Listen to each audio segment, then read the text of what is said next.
মালদার কালিয়াচকের নওদা যদুপুরের মোমিনপাড়ায় সংঘর্ষ ও শুট আউটের ঘটনায় বুধবার 7 সকালেই তদন্তে নামল ডগ স্কোয়াড।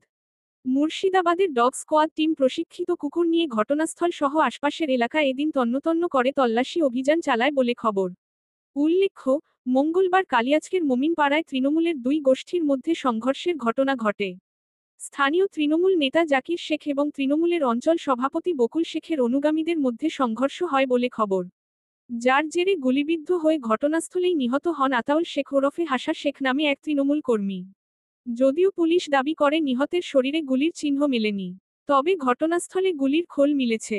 এছাড়াও এই ঘটনায় গুরুতরভাবে আহত হন নওদা যদুপুর অঞ্চল তৃণমূলের সভাপতি বকুল শেখ এবং তার ভাই প্রাক্তন অঞ্চল প্রধান তথা বর্তমান পঞ্চায়েত সদস্য এসারউদ্দিন শেখ।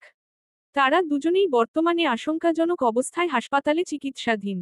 এই ঘটনার তদন্তে নেমে মঙ্গলবার রাত পর্যন্ত কালিয়াচক থানার পুলিশ বেশ কয়েকজনকে আটক করে।